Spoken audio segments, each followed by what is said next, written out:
গতকাল প্রজ্ঞাপনে দেওয়া হয়েছে 400 গজের মধ্যে মোবাইল নিয়ে ঢুকতে পারবে না। প্রিজাইডিং অফিসার, পুলিং এজেন্ট কোন ভোটার মোবাইল নিয়ে যেতে পারবে না। এর মানে একটি আভাস দেওয়া হচ্ছে ভোট কেন্দ্রে কারচুপির এক নীল নকশা প্রণয়ন করা হচ্ছে।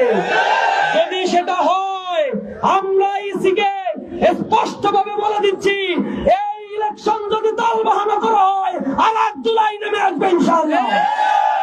আমরা তোমাদের প্রতি আস্থা রাখতে চাই, জনগণের ভোটাধিকার প্রয়োগ করতে দিতে হবে। যদি ভোটাধিকারের ক্ষেত্রে কোনো টালবাহানা করা হয়, তা মেনে নেওয়া হবে না।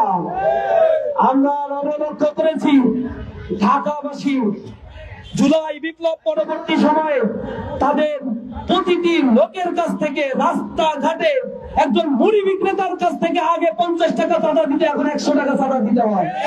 এবং বিল্ডিং তারা তৈরি করতে পারে না, চাঁদা দিতে হয়। সন্ত্রাস ধর্ষণে অভয়ারণ্যে পরিণত করেছে।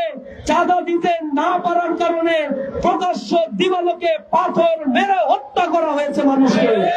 যারা পাথর মেরে মানুষকে হত্যা করতে পারে, তাদের কাছে এই বাংলাদেশ নিরাপদ নয়।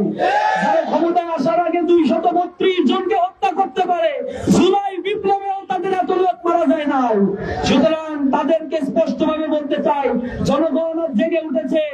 আমাদের এই 17 আসনে আমরা নারী, পুরুষ, সাধারণ মানুষ, খেটে খাওয়া দিনমজুর থেকে শুরু করে উচ্চবিত্ত মানুষের মধ্যে যে পরিবর্তনের আভাস লক্ষ্য করছি, ইনশাআল্লাহ বিপুল ভোটের ব্যবধানে 17 আসনে খালিদুজ্জামান ভাইয়ের দাঁড়িপাল্লা বিজয় অর্জন করবে ইনশাআল্লাহ। আমাদের এই আসনে ভোট কারচুপি করার জন্য অস্ত্র প্রবেশ করানোর খবর আমরা পাচ্ছি।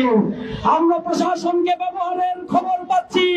তাদের নেতা বসন্তের কথা তারা বলেছিল, সে বসন্ত যখন ফিকে হয়ে গিয়েছে, এখন প্রশাসনকে ব্যবহার করে এক নব্য কারচুপির নির্বাচন তারা করতে চাচ্ছে।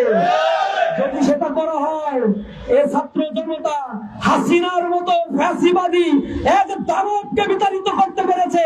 আর আপনি তো কিছুদিন আগে লন্ডন থেকে এসেছেন, আপনাকে ক্ষমা করা হবে না। জনগণের ভোটাধিকার প্রয়োগের ক্ষেত্রে আমরা সবসময় সচেতন।